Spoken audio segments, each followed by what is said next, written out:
Shalom Aleihim. Bapak Yahweh memberkati saudara sekalian.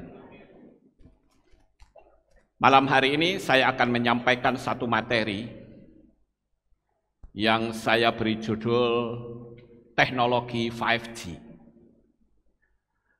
Apa itu teknologi 5G, saudara-saudara? Saya tidak tahu judul yang tepat itu apa.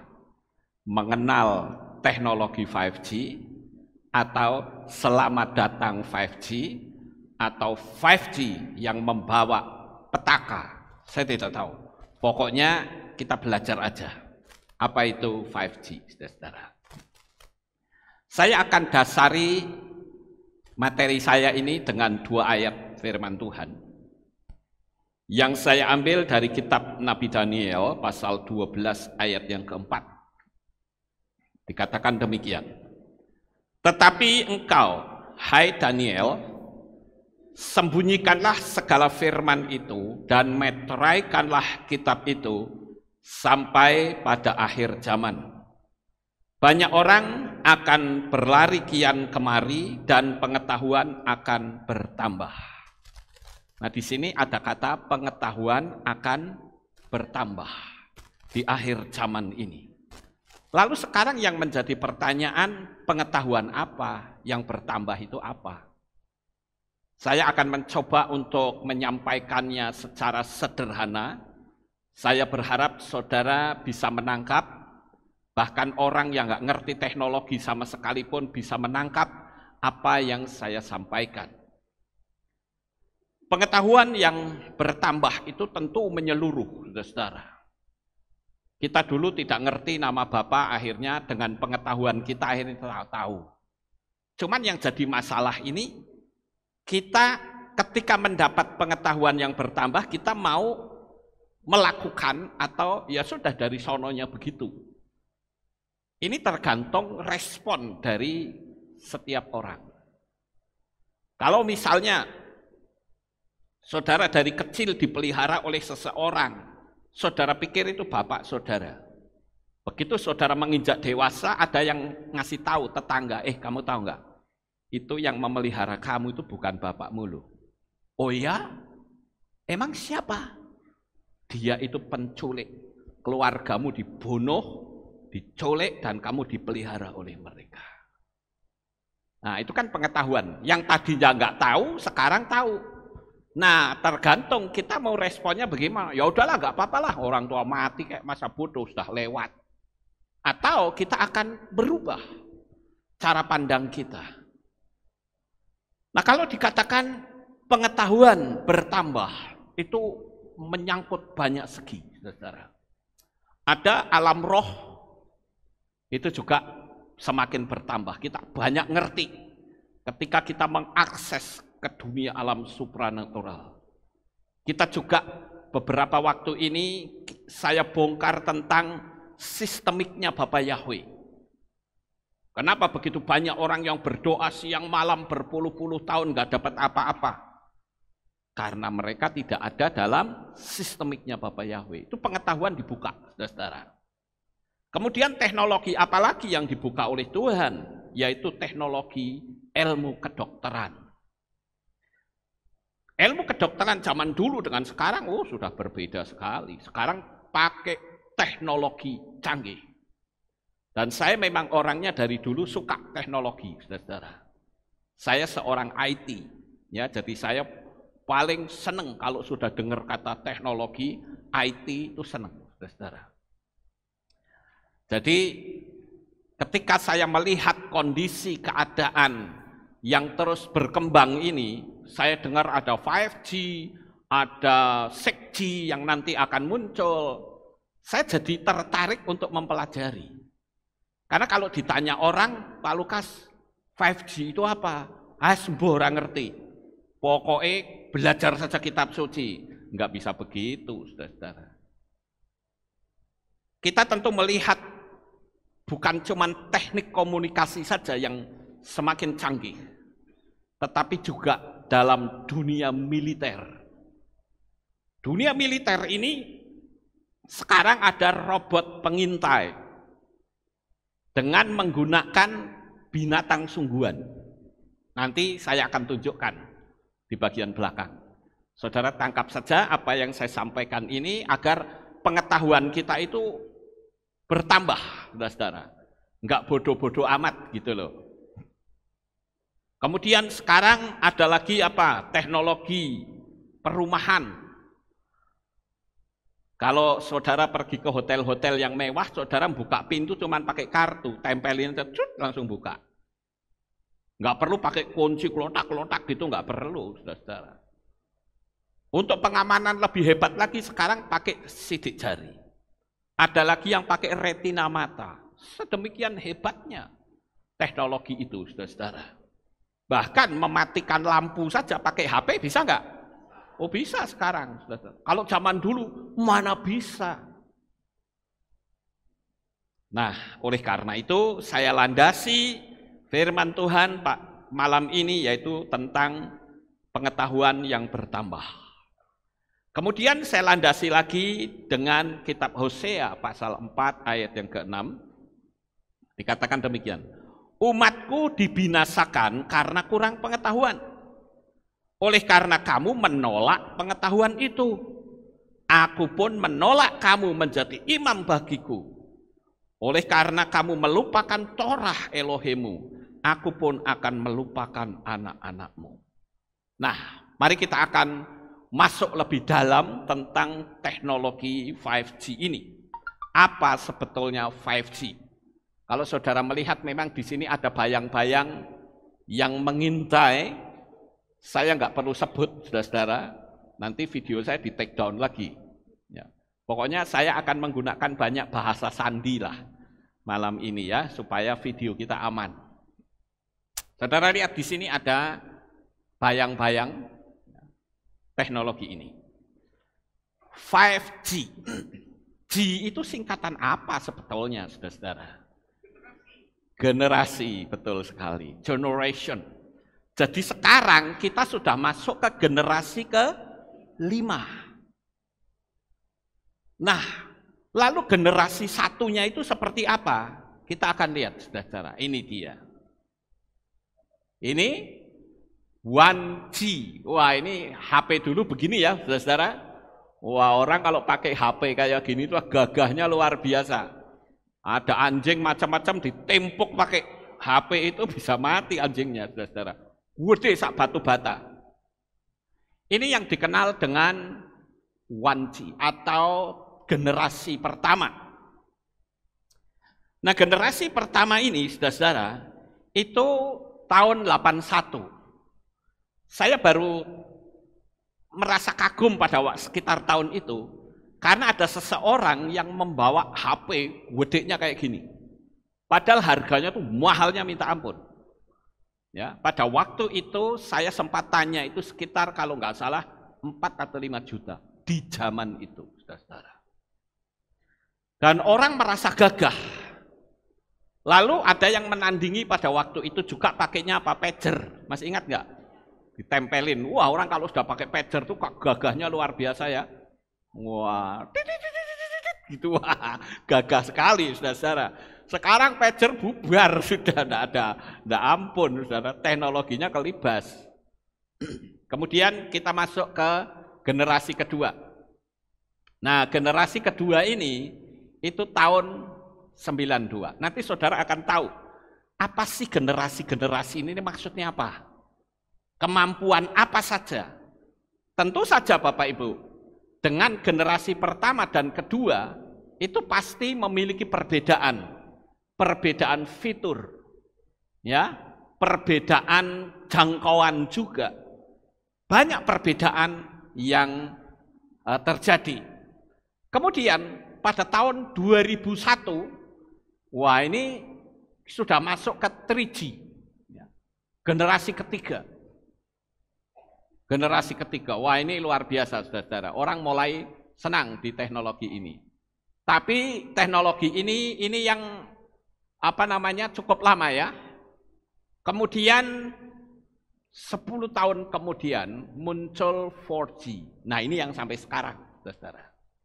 Sampai sekarang ada yang 4G, ada yang sudah 5G. Kalau HP saya ini support 5G, saudara-saudara, dua-duanya. Ya. Nah, kemudian kita masuk ke 5G. Nah, ini tahun kemarin.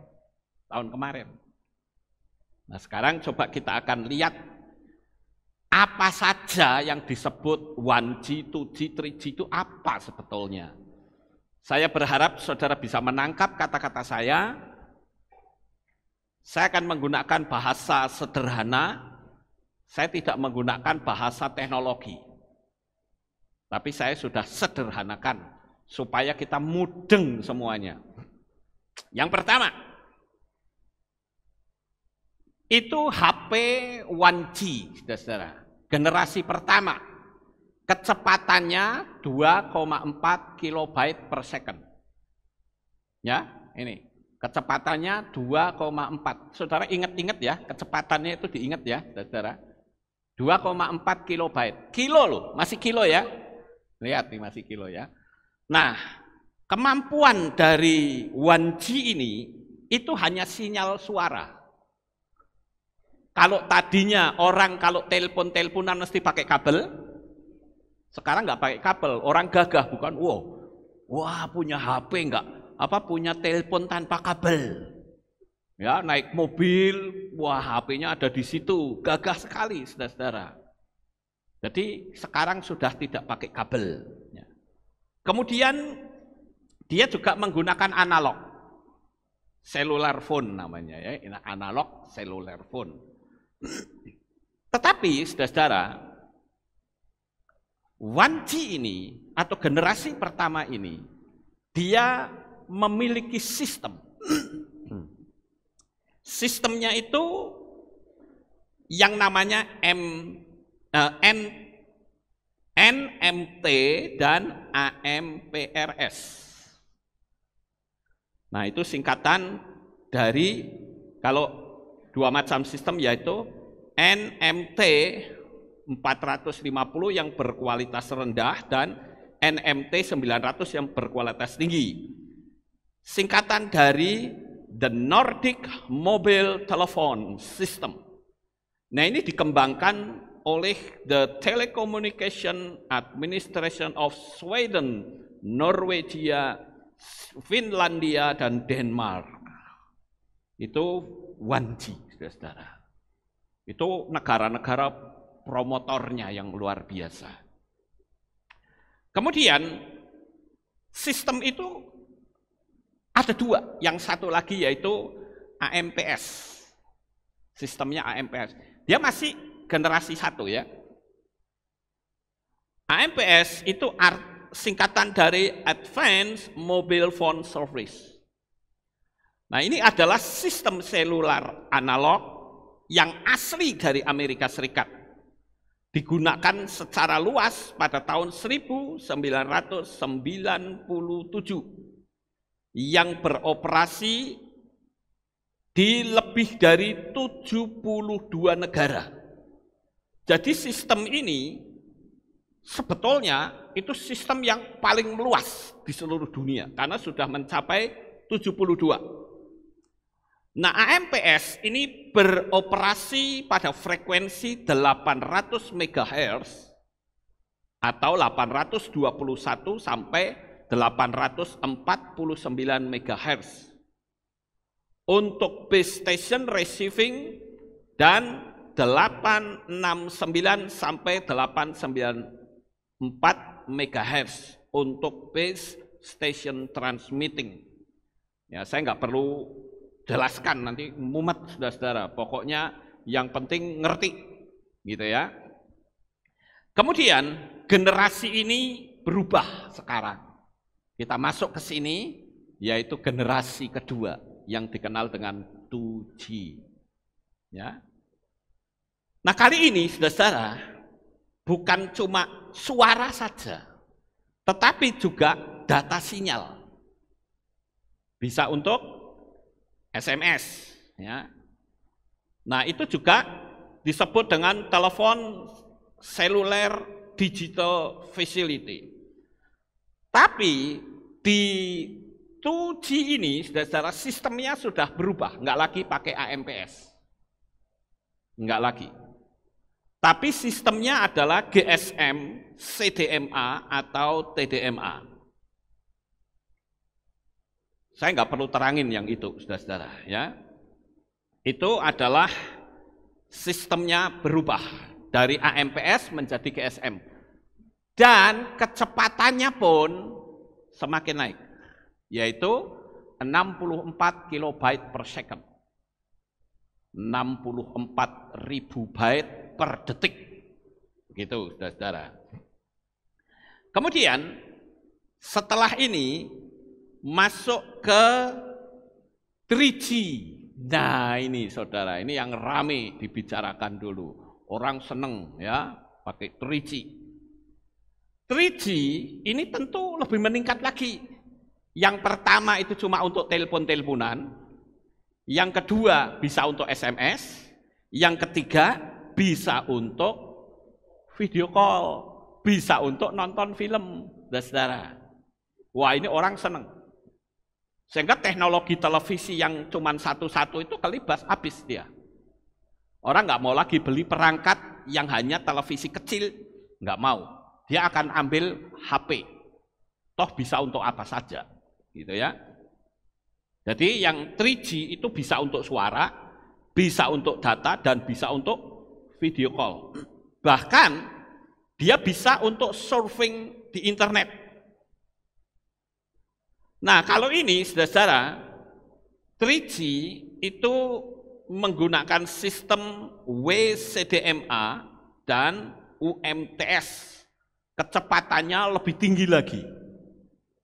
Ya, kecepatannya yaitu 2000 kilobyte per second. Ini kecepatannya sudah sangat tinggi, saudara-saudara. Kemudian naik lagi. Setelah 3G naik menjadi 4G. Nah ini yang sekarang, saudara. Yang saudara punya semua itu 4G.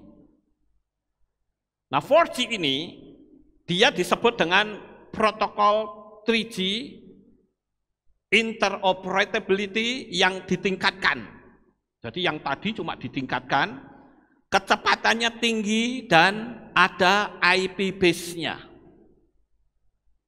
Nah, Bapak Ibu yang terkasih, mungkin saudara pernah mikir ya, kenapa ada orang yang mulutnya nyinyir di Facebook, kok bisa ditangkap polisi?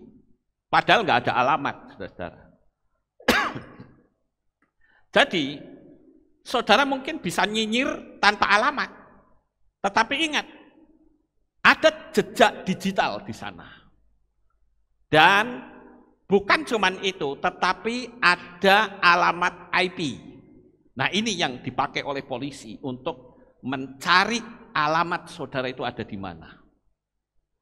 Makanya saudara kalau bepergian naik mobil kan pakai GPS. Nah saudara bisa tahu posisi saudara ada di mana. Gitu.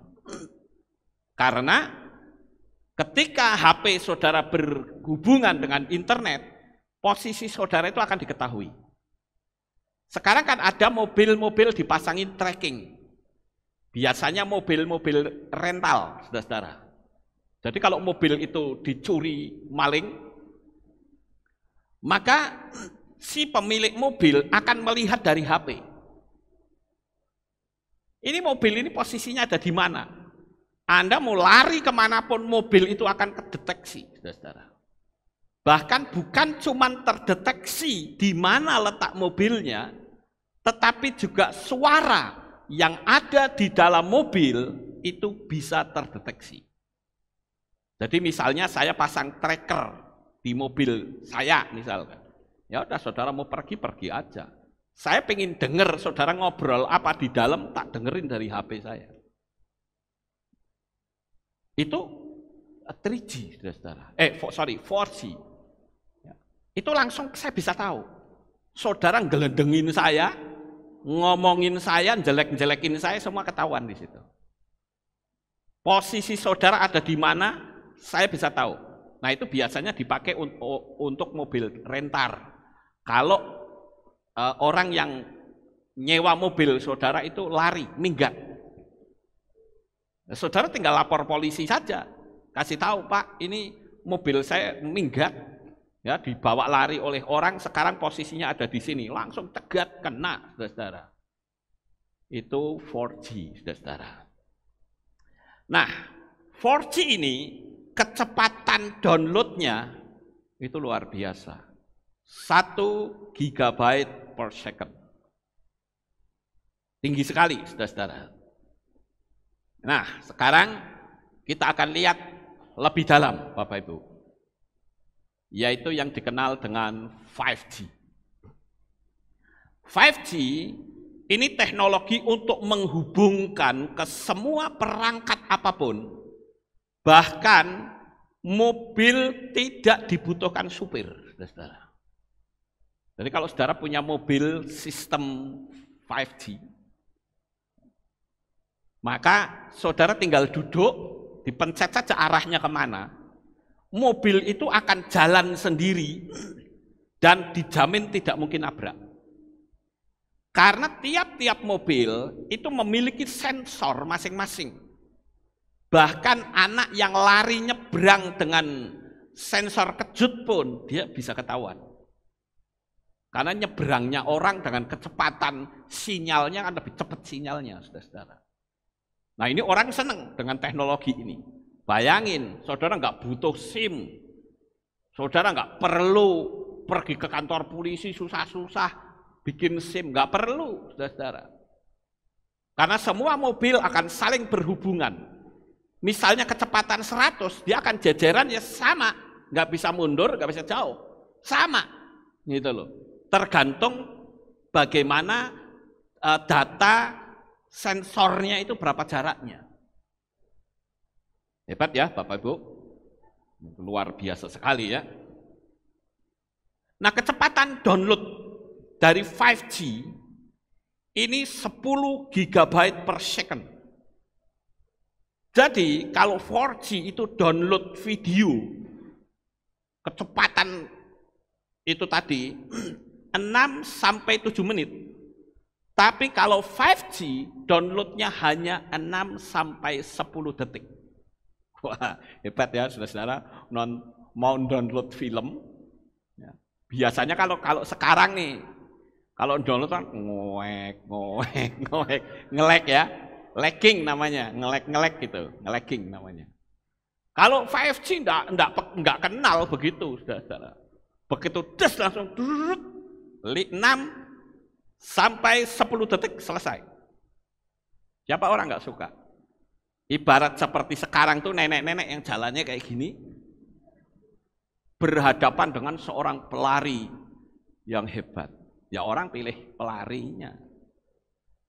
Jadi ini saya harap saudara bisa memahami akan dunia teknologi, saudara-saudara. Nah, teknologi ini itu sudah ada di Amerika, Jepang, China, Korea. Saudara tahu nggak? Tentara Amerika itu menggunakan teknologi ini untuk mengusir musuh. Itu yang dikenal dengan ADS, Active Denial System. Dengan frekuensi 98 GHz, menembakkan gelombang millimeter wave ke kerumunan massa yang dirasa mengganggu. Efeknya adalah gelombang panas. Jadi orang kalau dipancarkan gelombang itu kelojotan, panas, lebih baik dia lari. Nah, kita jangan mendekat, karena semakin dekat, semakin dia nggak tahan, saudara.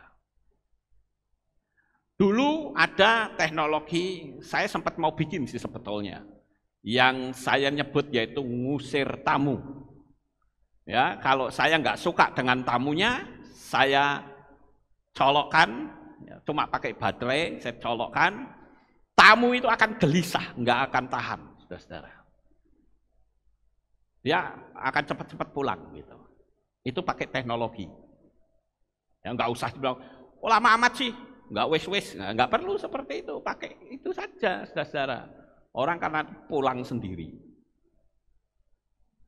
Nah, Bapak Ibu yang terkasih, teknologi 5G, bahkan 4G itu dipergunakan untuk perbankan, untuk Gojek, untuk OVO, untuk marketplace, dan lain-lain. Jadi kalau misalkan saudara beli barang di marketplace, contoh apa, Shopee atau Tokopedia, saudara sudah bayar gitu, nanti kan ada laporan dari Tokopedia memberitahu bahwa barang saudara sedang diproses. Nanti besoknya saudara lihat barang itu sudah dikirim. Lah saudara bisa ngelacak itu, ada trackernya, saudara. Lacak, oh barang saya sudah sampai di sini, gitu. Itu teknologi, saudara. Nah, sekarang kita lihat teknologi 5G. Saudara lihat kecepatannya kayak begini nih. Manteng sampai ke bawah. Nah, kalau sekarang ayo saudara pakai apa namanya speed meter, paling kan dul kayak gini. Tapi begitu 5G langsung tes ini, mentok itu, saudara-saudara. Kecepatannya sangat dahsyat. Nah, teknologi ini sampai sejauh ini, Bapak Ibu, dirasa aman-aman saja. Itu menurut kata orang. Tapi kalau menurut saya, no, tidak. Karena saya ngerti teknologi. Teknologi yang seperti ini, jangankan kok 5G ya, 4G saja, itu sudah sangat membahayakan radiasinya otak manusia.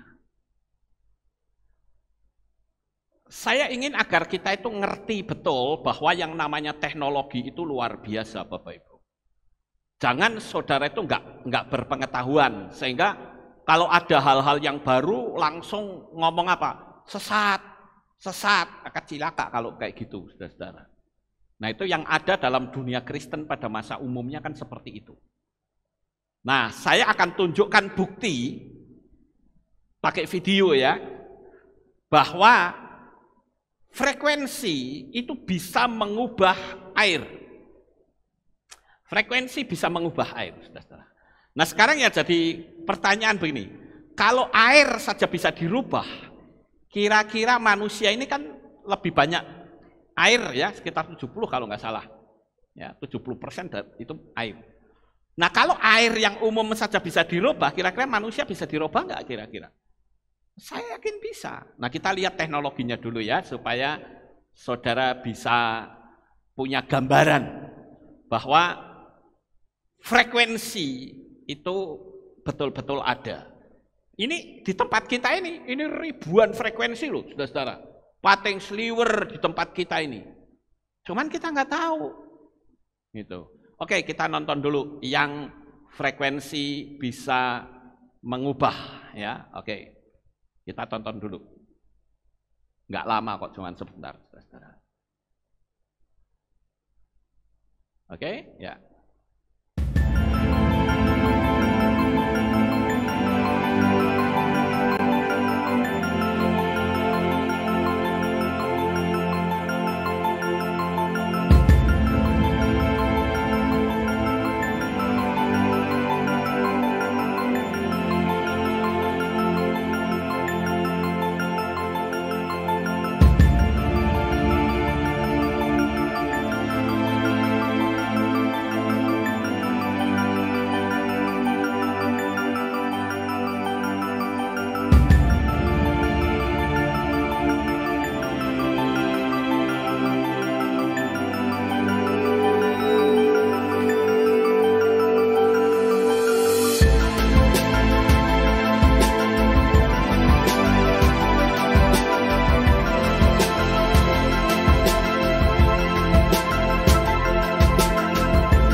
posisi airnya.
Nah ini efeknya dibalik ini, seolah-olah naik ke atas.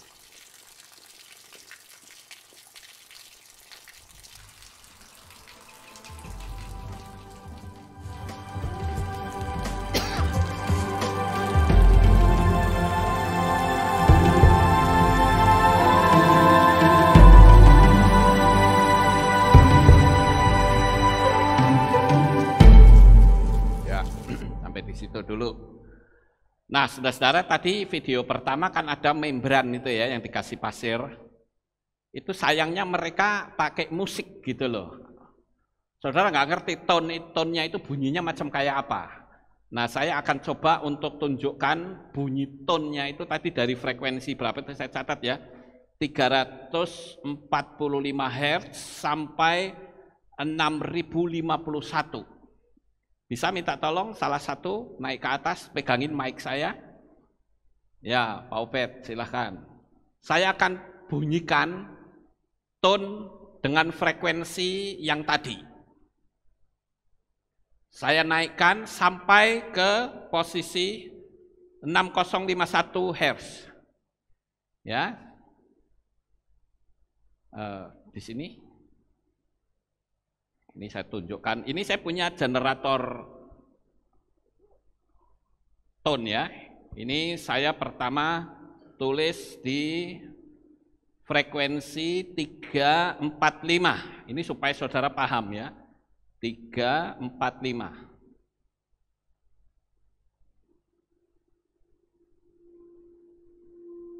Dengar enggak? Sekarang saya naikkan ke tengah-tengah ya, supaya enggak satu-satu. 3975. Sekarang saya naikkan 3975. 3975. 3975. Saudara dengar? Ini frekuensinya segitu tuh. Nyaman nggak kira-kira? Nggak nyaman. Sekarang saya naikkan ke 4280. 4280. Ini kalau saudara dengerin kayak gini terus nih, rusak otak kita, saudara-saudara. Ya, nah terima kasih, cukup. Nah, paham ya Bapak Ibu? Itu permainan frekuensi. Ya, jadi jangan saudara anggap frekuensi, nada, bunyi, tone itu tidak bisa mempengaruhi otak. Sangat bisa. Ya, nah sekarang saya akan ajak saudara untuk melanjutkan materi yang berikutnya.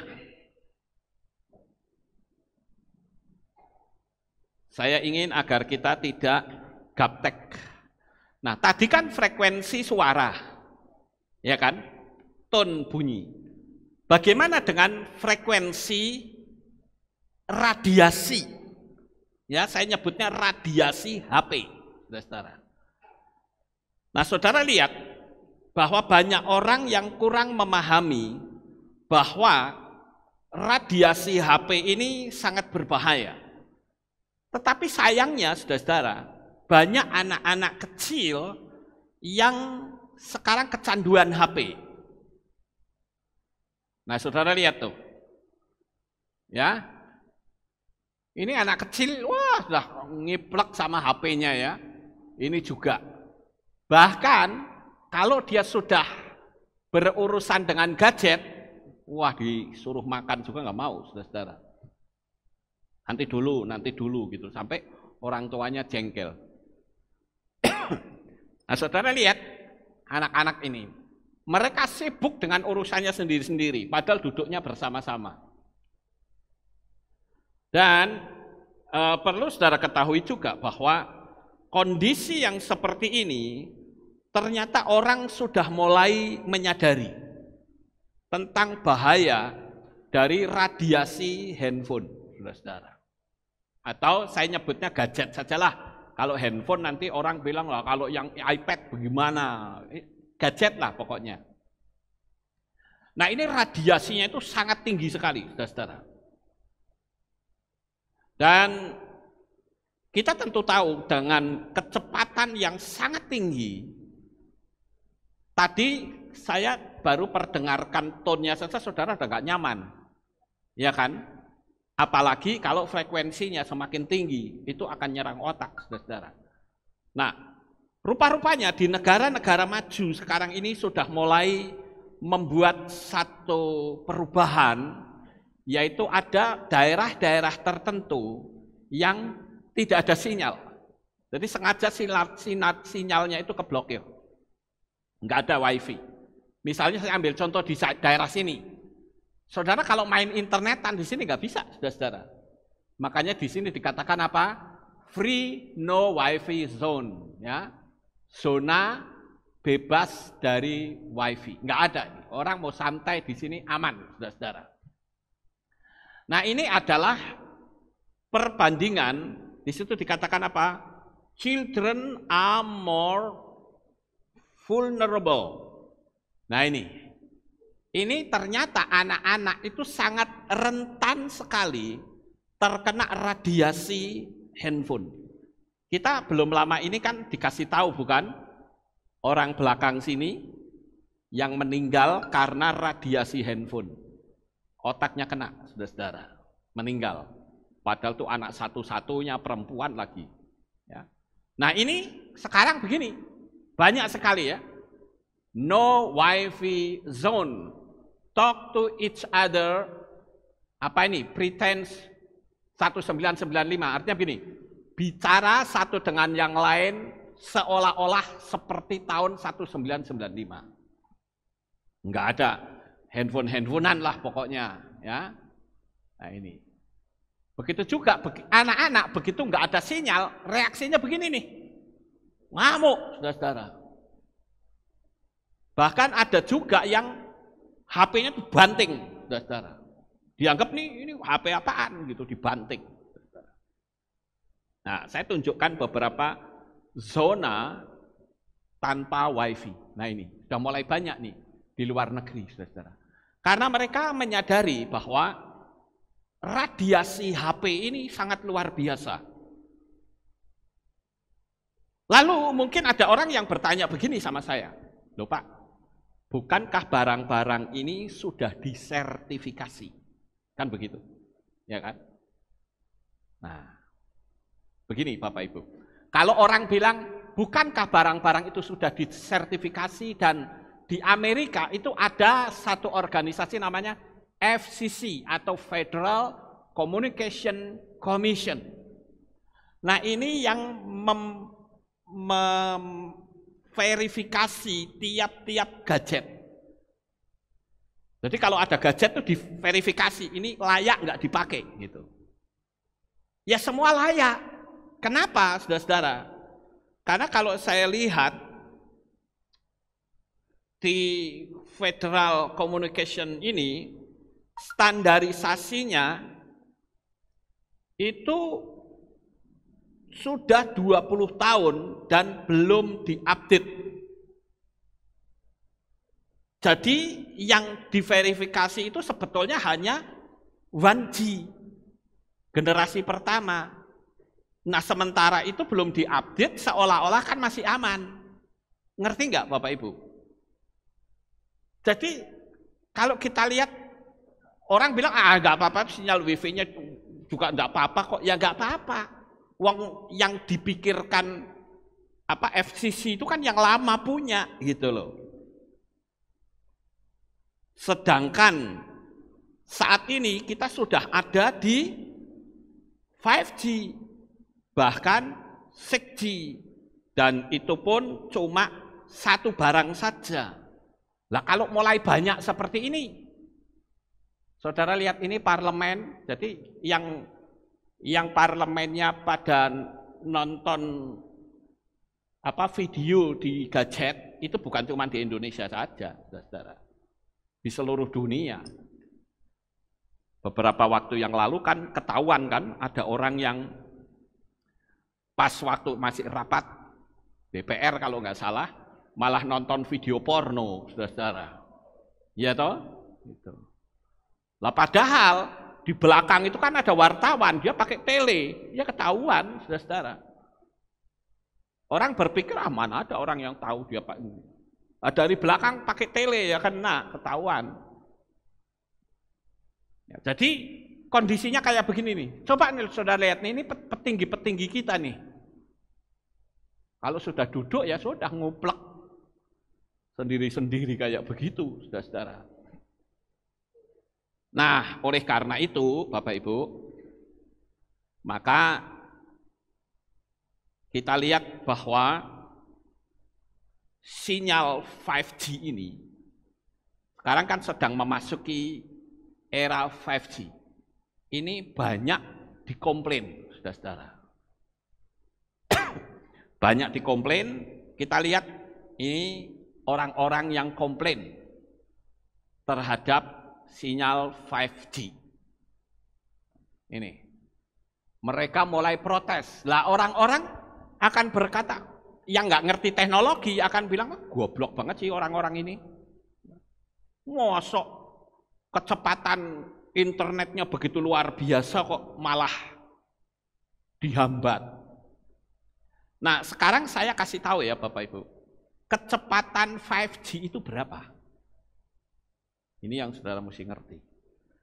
Jaringan 5G itu kecepatannya sangat luar biasa Bapak Ibu. Dan Telkomsel sendiri itu ada di gelombang 28 sampai 35 GHz. Tadi baru berapa ribu saja. Tapi ini giga loh. Piye, saudara-saudara. Gelombang ini disebut millimeter wave. Nah ini saya perlu kasih penjelasan sedikit ya. Gelombang 5G itu disebut millimeter wave, maka akan sangat sulit untuk menembus bangunan, juga benda-benda padat, atau pas hujan. Karena sulit untuk menembus, ya karena ini kan istilahnya gelombangnya kan millimeter wave ya, gelombang milimeter. Sehingga diperlukan banyak transmitter. Untuk apa? Supaya nggak nge-lag. Ya seperti tadi, kalau saya bilang kita nonton kan war itu kan lagging namanya, nge-lag, saudara. Nah itu supaya nggak nge-lag, kalau 5G nanti diberlakukan, maka tiap 250 meter itu ada station relay. Setiap 200 meter. 250 meter, itu di sini ada, nanti 250 meter lagi ada. Bisa ditaruh di pohon, bisa ditaruh di gedung, jadi dalam satu shopping mall, karena besar, itu bisa 5 atau 6 station relay. Saudara bisa bayangkan radiasinya macam kayak apa. Nah ini juga orang-orang yang memprotes. Ini kan no 5G, our kids live here. Ini semua pada protes semua. Apakah ini orang-orang bodoh? Tidak, mereka ngerti gitu loh. Tapi bagaimanapun teknologi tidak bisa dihambat. Dia terus bergerak, saudara-saudara. Kita lihat beberapa pemasangan 5G, saudara-saudara. Ini adalah antena 5G, mulai dipasangin, saudara-saudara ya. Tetapi pada waktu dipasang pertama itu sangat banyak di Inggris. Tetapi ketika orang protes, apa yang dia lakukan? Karena mereka nggak peduli, itu pemerintah punya kok. Kamu mau ngelawan pemerintah, ya udah berhadapan dengan hukum. Tapi ingat, pemerintah berhadapan dengan massa. Sehingga yang terjadi, antena-antena itu dibakar, saudara-saudara. Antenanya dibakar dan fasilitas induknya dirusak. Nah ini.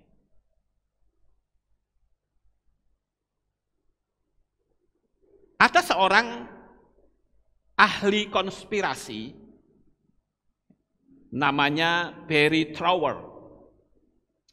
Nah, Barry Trower ini dia mengatakan bahwa 5G itu memancarkan radiasi yang dapat merusak sistem kekebalan tubuh.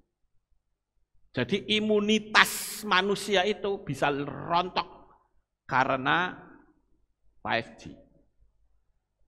Nah, beberapa waktu yang lalu, ketika 5G pertama kali diuji coba di Den Haag, di Belanda,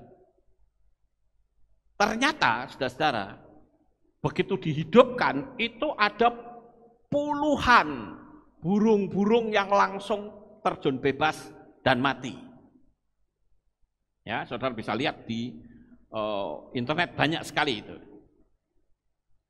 Bukan cuman itu, tapi bebek-bebek yang pada berenang di air, begitu jaringan 5G itu diuji coba, langsung kepalanya bebek itu masuk ke dalam air. Dia berusaha untuk ngumpet, saudara-saudara. Dia nggak tahan dengan energi itu. Tetapi ingat, kalau saudara tanya kepada bagian telekomunikasi, betul nggak kalau 5G itu bahaya? Jawabnya apa kira-kira? Tidak, ini aman. Sama saja seperti saudara tanya sama maling, kamu maling ya? Enggak. Lalu kita ngomong, enggak tuh, dia enggak maling. Nah, jadi yang dipertanyakan, kitanya yang terlalu tulus atau kita terlalu goblok? Itu yang harus kita perhatikan, saudara. Nah, saudara lihat ini. Dilaporkan beberapa gerakan dari aktivis anti 5G di Belanda, Belgia, Irlandia, Siprus, dan Kanada berakhir dengan membakar menara telekomunikasi. Kenapa? Karena sudah diingatkan jangan dipasang, masih tetap, ya udah pakai tindakan anarkis. Tapi kalau di Indonesia saya kira nggak sampai sejauh itu, saudara. Bahkan pasti akan senang. Kenapa? Karena internetnya yang muter-muter itu jadi tinggi, orang senang, oh nggak apa-apa, ya wes karepmu kan gitu. Nah, sekarang kita lihat dari pernyataan Kominfo. Kominfo mengatakan hoax virus corona disebarkan melalui jaringan 5G. Nah, kalau ini saya setuju, saudara-saudara. Sekali lagi, kalau ini saya setuju. Kenapa? Karena 5G itu bukan untuk menyebarkan virus, bukan. Ya, penyebaran virus itu ada bagiannya sendiri. Jadi apa yang dikatakan Kominfo ini saya setuju. Tetapi saudara harus ingat bahwa jaringan 5G itu bisa untuk sesuatu. Nanti kita akan lihat, Bapak Ibu. Saya ambil contoh. Kita yang kurang pengetahuan, kita menganggap bahwa yang namanya sinar itu tujuannya untuk apa? untuk senter, untuk menerangi, ya toh? Bisanya kan cuman itu. Tapi bisa nggak kalau direkayasa dengan teknik, bisa untuk nembak orang? Sangat bisa. Saya ambil contoh ini saja, laser yang di tangan saya. Ini kalau saya cototkan di mata, rusak mata saudara. Retinanya pasti akan rusak. Ini kecepatannya luar biasa tinggi ya, merah ini. Tapi ini belum membakar, saudara-saudara. Karena frekuensinya belum tinggi. Ingat bahwa cahaya itu punya frekuensi masing-masing. Cahaya merah, cahaya biru, cahaya ungu, punya masing-masing frekuensi. Itulah dunia teknologi yang sangat menarik, Bapak Ibu. Sehingga dengan sedikit rekayasa, maka cahaya sinar laser yang saya punya ini, itu bisa untuk membakar sesuatu. Bukan cuma untuk membakar, tapi untuk membunuh pun bisa. Air, gunanya untuk apa? Ayo. Minum, untuk cuci. Tapi, tahukah saudara, bahwa besi dan batu itu bisa kalah dengan air? Mungkin saudara akan bilang ditetesi galdino. Enggak, bukan ditetesi tiap hari, hanya hitungan detik. Batu yang keras dan tebal itu akan rontok, saudara. Kita nonton sebentar videonya supaya kita punya gambaran tentang cahaya dan air.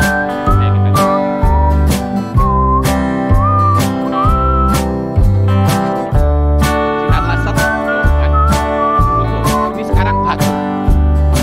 Batu dan besi kalah dengan air. Ini saya lupa nggak masukin. Oh, ini sama bagus.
ada di sini dulu.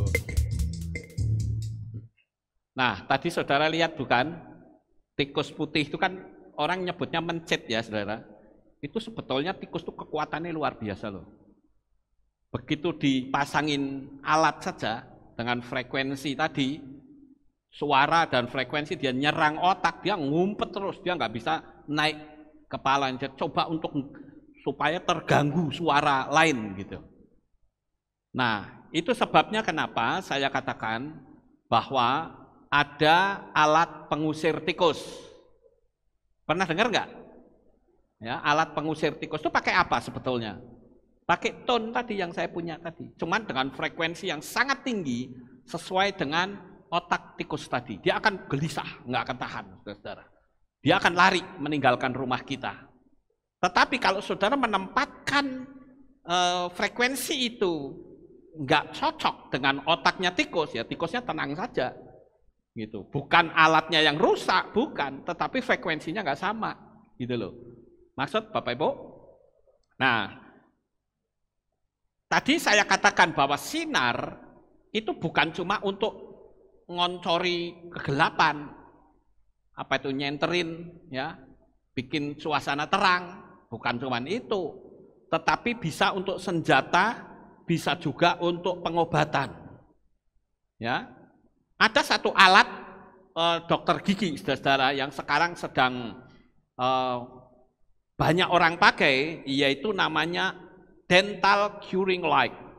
Ya, itu alatnya. Untuk apa? Untuk mengeraskan resin, yang namanya adalah light cure resin.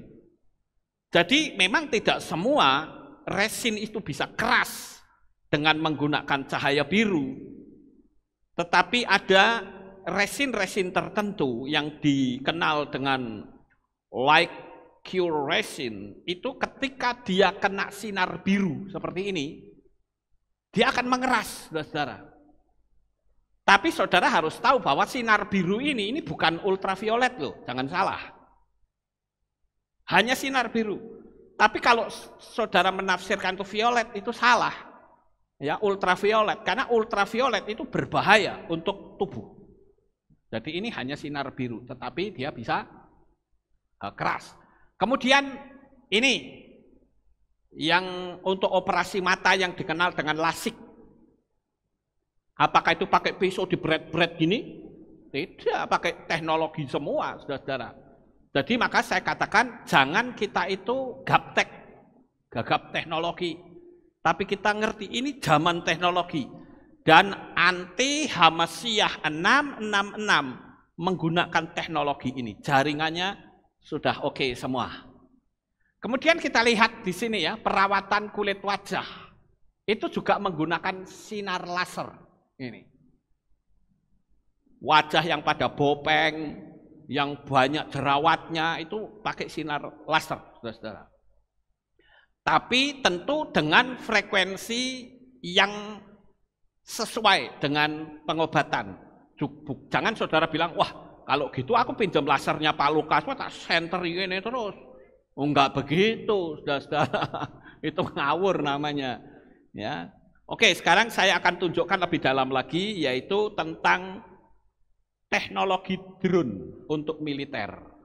Nah ini, saudara-saudara. Ini teknologi drone, itu ada drone sebesar nyamuk.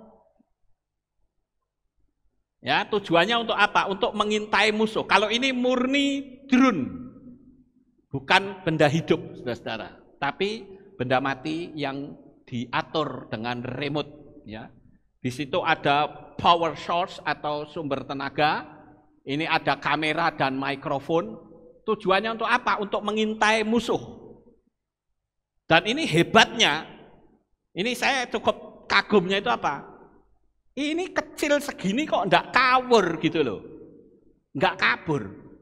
Lah saya punya drone tuh, segede segini. Itu kadang kalau di pantai bisa sedikit agak kabur.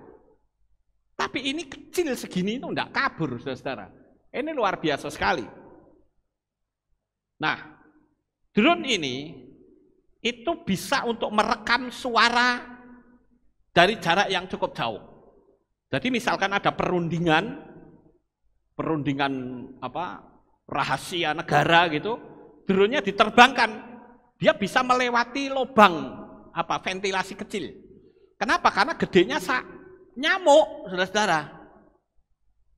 Jadi ventilasi roster dia bisa tembusin.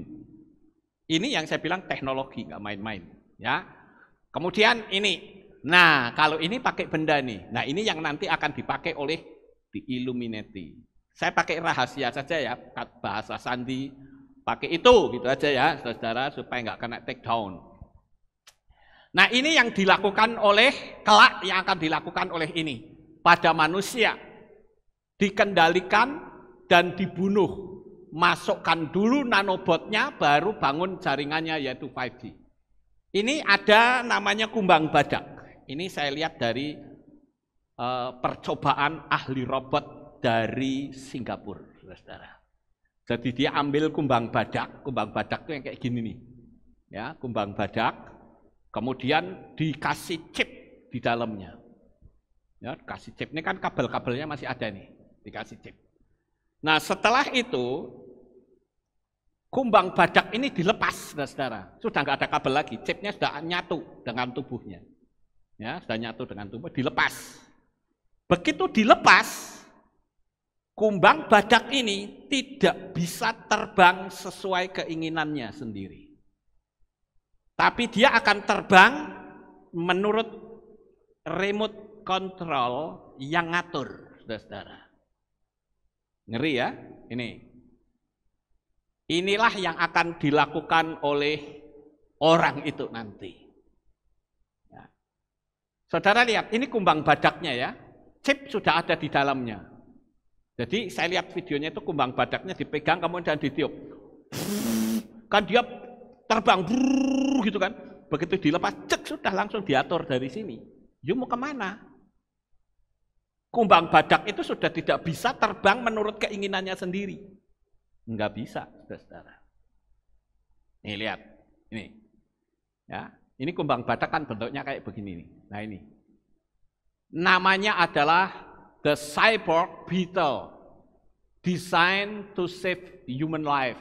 Nah ini ceritanya, kumbang badak ini disebut dengan the cyborg beetles, didesain untuk menyelamatkan kehidupan manusia. Kumbang badak ini, saudara, dikasih chip lalu dilepas dan dikendalikan dari jarak jauh. Jadi kumbang badak itu hidup tidak lagi bebas menurut kemauannya sendiri. Sekarang yang jadi pertanyaan, kalau kumbang badak itu bisa dikendalikan dengan remote karena ada chipnya, bisa nggak kalau manusia dikendalikan dari jarak jauh? Sangat bisa, tapi teknologinya belum bisa. Harus 5G, saudara-saudara. 4G belum bisa, harus 5G. Kenapa? Karena 5G itu kecepatannya sangat tinggi. Jadi nanti seperti ini agendanya Bapak Ibu. Pertama, tebarkan dulu ketakutan, bibit ketakutan ditebarkan. Sehingga kalau orang masih santai gitu, waduh, aku kena virus ini. Kena virus nih saya nih. Badannya anget sedikit, aduh, aku kena virus ini. Kepala pusing, kena virus nih. Ditakut-takuti terus, saudara. Virus, terus digenjleng, virus terus. Jadi nanti sakit gigi juga akan ngomong aku kena virus. Ditakut-takuti, saudara. Jadi saya perlu kasih tahu kepada saudara sekalian, di berbagai negara manapun, jangan pernah takut. Di dalam tubuhmu ada triliunan sel, ada yang berkata 30 sampai 40 triliun sel, ada yang bilang 50 triliun, tapi yang jelas itu sangat banyak.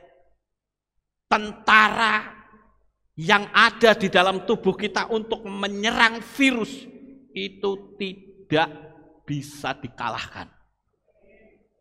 Tetapi ketika orang itu mulai ketakutan, tentaranya loyo, saudara. Loyo tentaranya. Nah, itu yang sekarang sedang terjadi, Bapak Ibu. Di mana-mana ditakut-takuti, saudara. Nanti kalau ada orang yang pakai logika ngomong, disalahkan.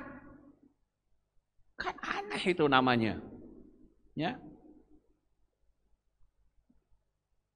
Jadi sekali lagi, kalau kita lihat yang pertama ini sudah terjadi atau belum? Sudah. Nah kalau sudah terjadi terus gerakan berikutnya bagaimana? Memasukkan medianya.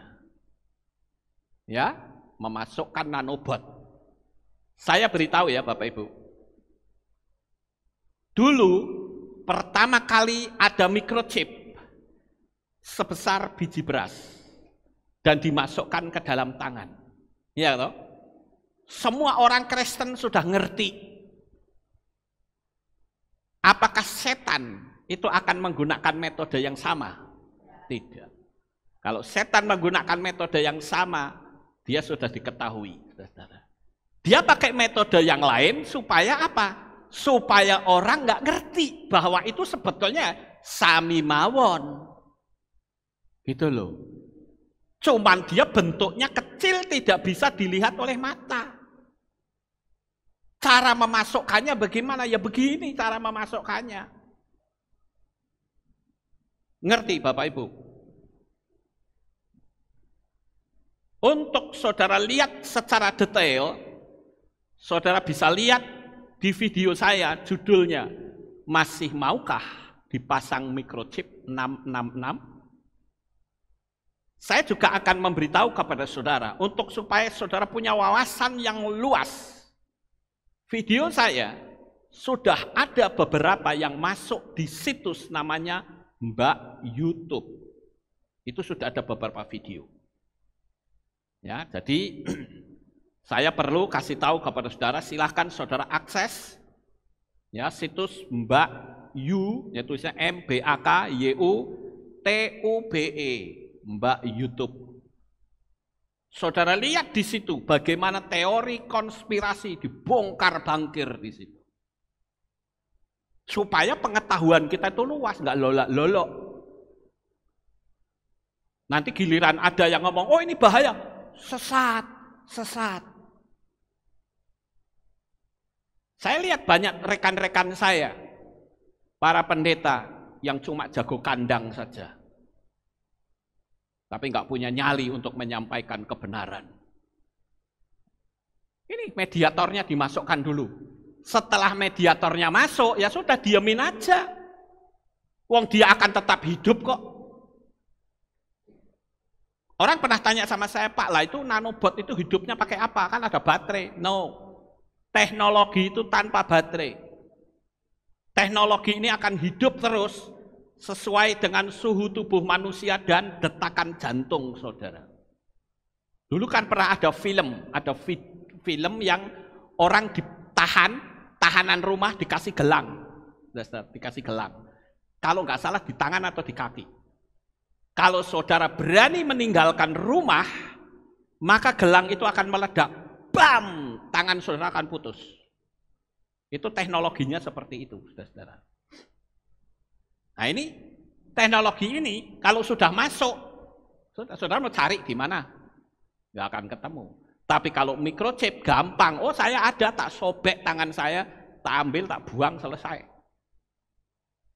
Tapi kalau nanobot, buangnya pakai apa coba? Dan saudara cari di mana posisinya, mana tahu. Ini yang penting ini loh. Setelah itu pasang jaringannya. Jadi nanobot ini akan mati, kalau orangnya mati. Tapi selama orangnya hidup, nanobot itu akan tetap hidup. Nah setelah itu pasang jaringannya. Nah yang tadi orang bilang nggak apa-apa itu hanya sebatas ini, saudara. Tetapi di sini baru nih ada sentuhan dari yang sini nih, yang atas ini nih. Baru orangnya dikendalikan. Seperti tadi, kumbang badak tadi. teorinya kan begitu, saudara-saudara. Cuman bedanya kalau itu kumbang badak, kalau sekarang orang kan gitu. Kira-kira saya ngomong sampai di sini saudara paham nggak? Paham. Saudara lihat sendiri nih ya, ini sudah ada dalam nubuatan di kitab Gilyahna atau Wahyu pasal 3 ayat 15 sampai 18. Sekarang ya jadi pertanyaan, peraturan apa yang tidak boleh membeli dan menjual kecuali memakai tanda ini? Ayo, mikiro dewe. Saudara tidak bisa, saudara tidak bisa membeli atau menjual, tidak bisa membeli atau menjual atau bepergian ke sana kemari kalau tidak ada tanda itu. Opo? Ini betean. Apa tuh betean? Apa? Tebaan, saudara. Ditebak. Saya ngomong apa? Ya, ini kira-kira arahnya kemana? Ya, saudara tahu nih. Nanti kalau sudah begini nih. Terus Hosea 4 ayat 6, Gilyahna 14 atau Wahyu 14 ayat 9 sampai 11. Tanda apakah yang menempatkannya di tangan dan di dahi? Mikiro dewe, gitu loh. Saya sudah pakai kata sandi ini, ya. Kenapa orang memasukkan itu tidak di kaki atau di pantat? Kenapa harus di tangan? Karena kitab suci nulisnya di tangan, gitu loh. Sekarang lanjut ini. Nah, ini kita naik sedikit ya, Bapak Ibu. Tentang teknologi 6G. Waduh, ini ngeri, saudara-saudara. Tadi 5G saja kita sudah, wah kok medeni ya. Sekarang 6G, saudara. Generasi ke-6. Jaringan 6G ini kecepatannya 1 terabyte. Waduh, 1 terabyte per detik, saudara. Atau 8.000 kali lebih cepat dari 5G. Nah, Finlandia itu sudah menggelontorkan dana 25,4 juta dolar untuk pemasangan jaringan 6G ini. Nah, manusia akan menggunakan perangkat hanya menggunakan otaknya. Jadi nanti orang cuma mikir saja, itu langsung bergerak sendiri. Jadi nggak perlu pakai alat, langsung mikir gitu loh. Tapi jelas otak itu harus ada microchipnya, saudara. Tapi kalau tadi sudah dipasangin nanobot ya, saya pikir nggak perlu karena semua sudah masuk kan, gitu. Jadi nanti otak mikir, aku mau melakukan ini, dia alatnya bergerak sendiri. Nggak perlu ada sentuhan tangan, saudara. Nah, jaringan ini, 6G, itu ditarget tahun 2030 selesai. Untuk hal ini, maka semua jaringan kabel itu akan ditiadakan. Nanti akan ada seorang dokter mengoperasi pasien dari jarak jauh. Dia menggunakan sarung tangan khusus dan penyakit langsung ketahuan di mana letaknya. Hebat ya Bapak Ibu. Oleh karena itu jangan kita gaptek. Kenapa? Karena yang namanya teknologi itu luas. Pernah nggak saudara mendengar kata cryonik? Teknologi cryonik? Saudara pasti belum pernah dengar. Teknologi cryonik ini sekarang sedang mulai dikembangkan, yaitu apa? Untuk menghidupkan orang mati. Wah, ini gila ini, saudara. Namanya teknologi cryonik. Jadi akan mengalami proses pembekuan minus 196 derajat yang dipakai untuk cairan nitrogen. Nah, saya nggak akan cerita untuk ini, kan jelimet Bapak Ibu. Saya cerita 5G dan 6G saja. Nah, pemasangan chip yang tadi saya katakan itu tidak mungkin lagi pakai suntikan gede-gede begitu, enggak. Karena sudah ketahuan orang Kristen pasti enggak akan mau. Dan itu metode yang lama punya, metode sekarang enggak begitu. Ya, kita lihat yang berikutnya, saudara. Nah, tanggal 6 November 2020, Cina sudah mulai uji coba 6G. Tapi masih terbatas pada militer untuk menghadapi Amerika. Jadi nanti perangnya sudah bukan perang bom-boman itu sudah enggak. Pakainya perang frekuensi, saudara. Ya, jadi saya pikir luar biasa ini. Nah, ini jaringannya. Kita lihat yang berikutnya. Nah, ini ya untuk militer di Cina. Mereka sudah mulai mempersiapkan diri untuk melakukan peperangan menghadapi Amerika. Amerika juga nggak mau kalah. Mereka juga akan melakukan lompatan ke 6G, saudara. Cuman China lebih dulu. China lebih pasang duluan. Kalau Amerika belum, saudara. Nah, sekarang ini nih. Ini kan kita tahu ya. Agenda mereka nih. Sekarang saya mau tanya. Ini kan Pak Polisi. Ini kan ada maling ketangkep. Ya.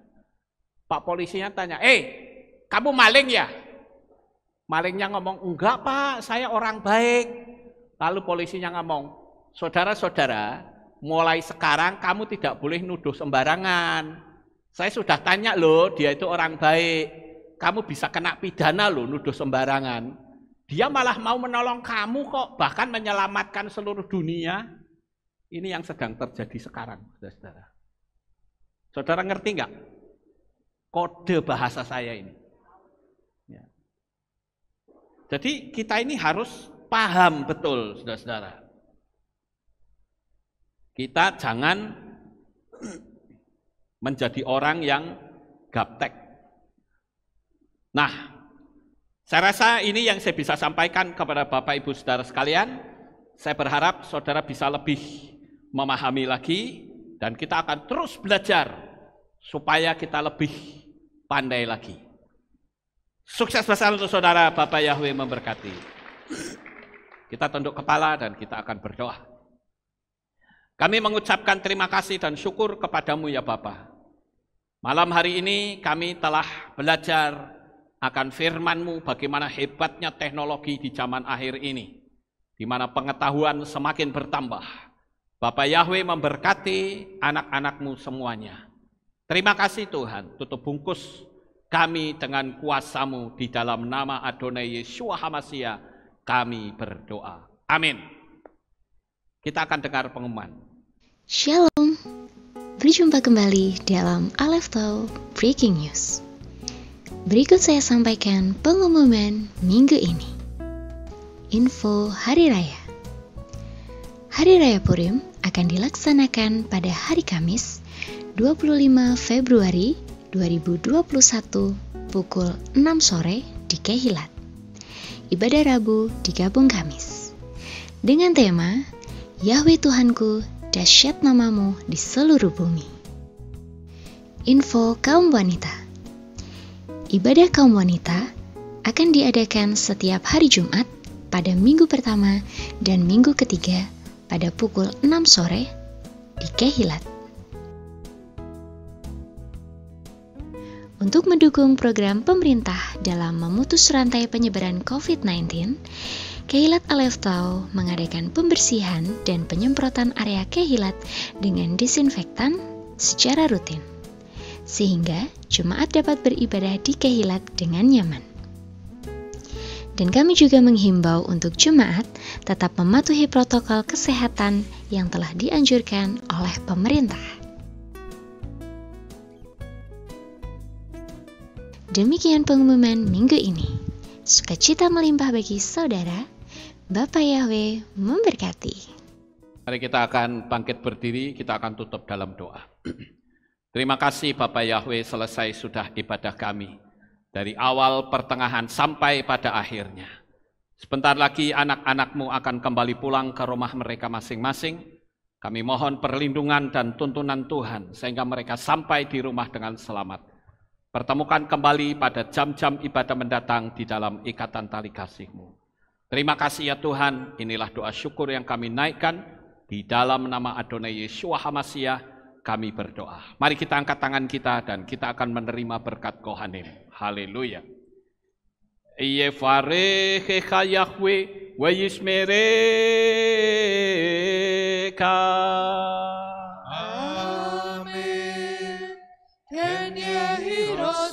Yair Yahweh panau eleka. Wihuneka.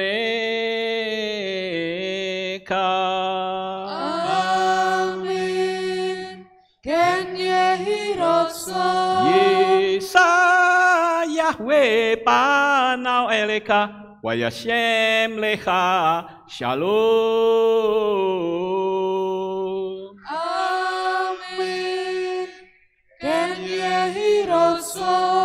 Baruk atabair ufaruk atabasareh. Engkau akan diberkati di kota dan kau akan diberkati di ladang. Amin. Baruk peripitnek aufriat matka ufri fahem tika syekar ala peka westeroconeka. Diberkatilah buah kandunganmu, diberkati hasil bumimu, diberkati hasil ternakmu, anak-anak lembumu dan anak-anak dombamu. Amin. Baruk tanah kaum misyarteka, diberkatilah bakulmu dan tempat adonan. Amin. Baruk atababoy kau faruk atabetseteka, dan kau akan diberkati pada waktu kau masuk. Dan engkau akan diberkati pada waktu engkau keluar. Amin. Baruk ata Yahweh Eloheinu melek haolam. Besem Yesua Hamasya wa Ruach HaKodes kile olam fa'ed. Kami sudah berdoa dan mengucap syukur. Haleluya.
Memberkati kita semua. Amin.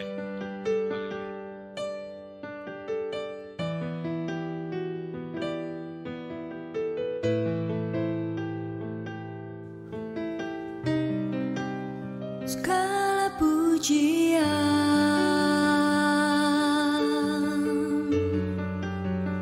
hanya untuk-Mu Tuhan.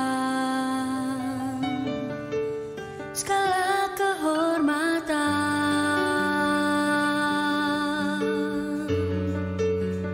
juga punya-Mu Tuhan. Dari puncak tertinggi sampai lembah terlandai, semua karya kasih cinta-Mu, sujud menyembah Sang Maha Pencipta.